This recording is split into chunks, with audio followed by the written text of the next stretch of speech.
We are here with Amy from Evanescence. Hello. Hey, how's it going? First and foremost, I promised you something in our interview. Hold out your hands and close your eyes. Okay.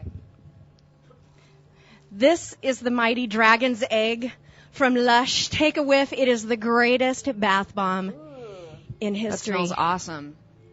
Here's So the good. best Thank part. you. It has a molten glitter core. Awesome. See, you understand the importance of smells. There on would the have been festival chocolate tour. with it, but I ate it. No, I'm I don't sorry. want that. I heard you had That's a easier to come Godiva by. fetish. Do you No, like that's long gone. I refuse. Yeah. You say who that doesn't now. love that? Yeah, I say that now. Talk to me at 1 a.m. Well, now, congratulations are in order because I understand. Did you win the Golden Gods Revolver? Best vocalist. Raw! Yeah. Did you get a trophy? Some Yeah. money? You know what's funny about it? I took it and wasn't thinking, and then I looked at it later at the hotel room. I was like, holy crap, that's the Stonehenge from Spinal Tap. No way! Yeah, it's like the Fantastic. little mini Stonehenge. Was that the voting that was going on Twitter? I follow you on Twitter, and There I was a wasn't couple sure. of things going on, Okay. and that was one of them. Yeah, it was a fan-voted thing, so. Now, tell me about the other thing, because did you do Austin City Limits? Yeah, I did. The Johnny Cash That was tribute. really cool. Holy cow. What did you do? I haven't seen any video. Or what's It's the... not. I know they were filming it. I think they're going Okay. to put it on PBS like in the fall or something Oh, like great. that. It's Okay. like a whole. It was Austin City Limits, but it was just all Johnny Cash, like covers by a bunch of different artists. Most of the people there were in, the country world, the bluegrass world, and the folk world.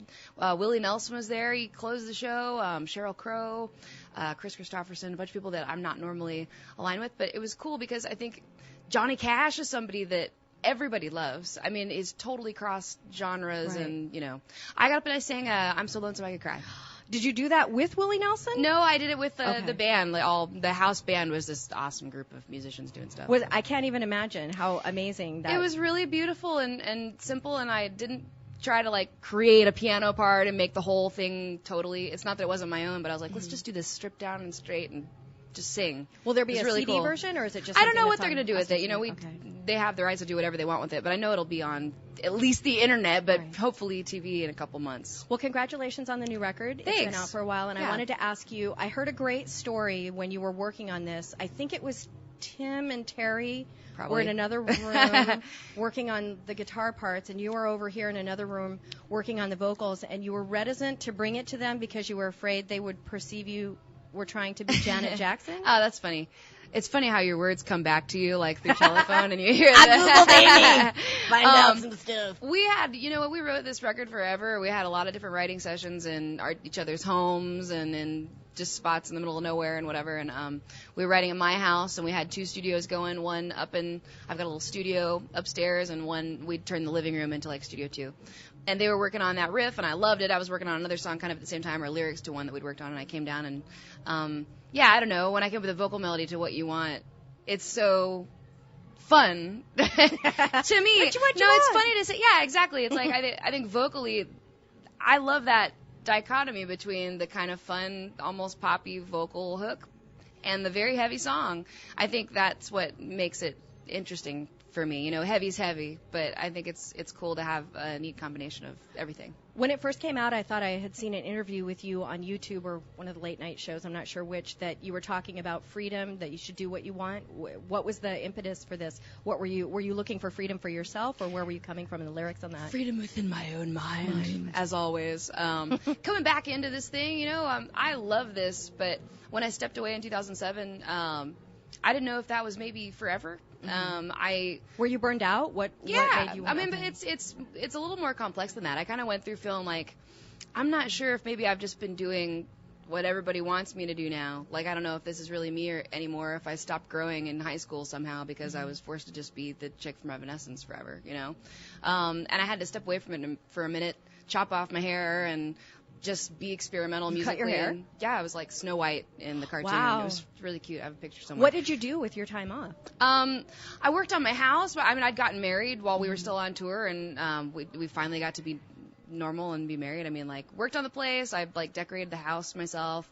Did a lot of grocery shopping, cooking for friends, playing acoustic guitars for fun, not for any exploitation whatsoever. I think that was really important to me too, to see music as an outlet again, not as work. So all that to say, after all that time, and then I guess I started writing and started hearing so many similarities. It's not that our music is the same. I think it's grown tremendously, but so many similarities in myself and the things that I choose and the things that come out of my mouth, you know, that come out of my heart. I'm the same girl. So I didn't feel like I had to abandon the title Evanescence for this record, because I definitely still feel myself in that place at home, you know. What does the ocean play a role in this? Because there's a liquidity to the music. Even on some of the faster stuff, I don't feel pulled down. I just feel free, like I'm good. Snorkeling, That's awesome. Not snorkeling, but I love snorkeling. Scuba diving. Or, I am a certified diver. Do you like the beach? Or I haven't gotten to be there in so long. It's funny because I've just been working on this. I grew up in South Florida, by the water, and something about being by the ocean always makes me feel small and humble and safe, and sort of like the world's a lot bigger than my stupid life and problems. So I don't know, that's grounding and helps me feel not afraid. Well, tell me about your husband, because from what I understand, he gave you a harp, and that factors in. Was it My Heart Is Broken? That it started on harp, but you're like, I can't take this on the road. I was listening to the demo of the song the other day when I wrote My Heart Is Broken on the harp, the piano part, and it's so slow. That's why I could do it. It's like da da da da da da da da, you know, it's possible. And then we sped it up so much, and it became sort of like a mid-tempo rock song, you know, instead of so much a ballad like it originally was. That's just some expert shit that I can't do on the harp yet. Maybe someday. But how did you know? Did you just kind of plug your way through it, or have you taken harp lessons? I mean, that seems like a hard instrument.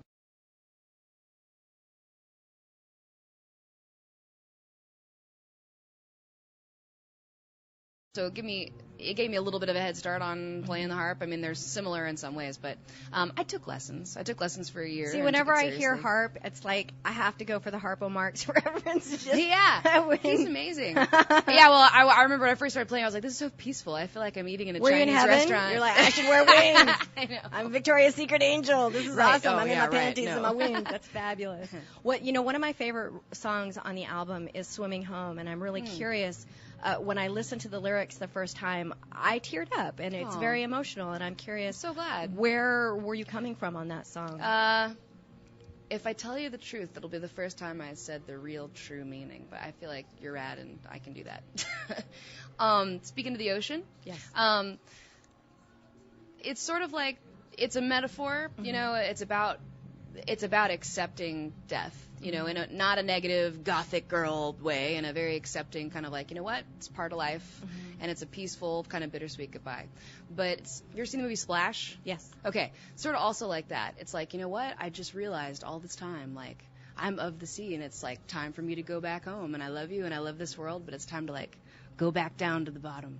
Please, for the love of God, do a video with you as a mermaid. I know. You have to. We have this on record, I demand. How many times my girlfriends and I have joked about making a mermaid video? It's never going to happen. These are stupid pipe dreams. Bunny demand. All right. Well, Bunny can demand that with her checkbook as well.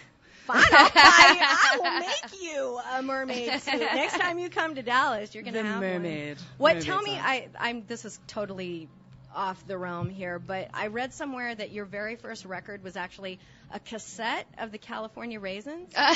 Record From Peaches. Yeah. Awesome. Is that on your soundtrack for your life? Give me 5 songs on the soundtrack of Amy Lee's life.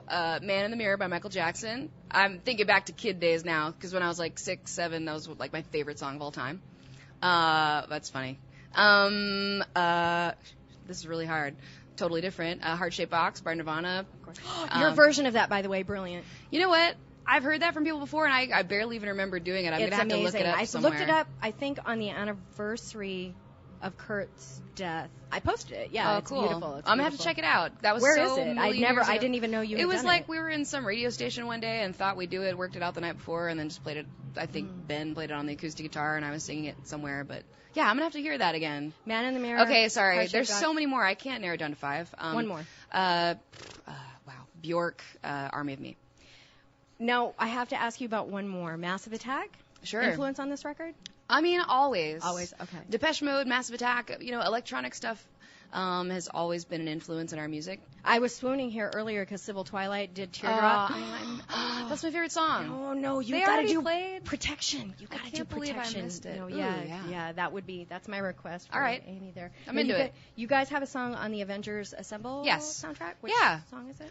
It's A New Way to Bleed, which is a song that's on our, like, the deluxe edition of our CD that came out in October. Cool. But it's a remix that's in a more electronic vein, so if you like that stuff, you probably like it. Awesome. Well, thank you so much for stopping by. Thank you for having me again. And I'll bring you chocolate I love your and more outfit. Lush. You're So adorable. awesome. Thank you so Thanks, much, Jessie. Amy.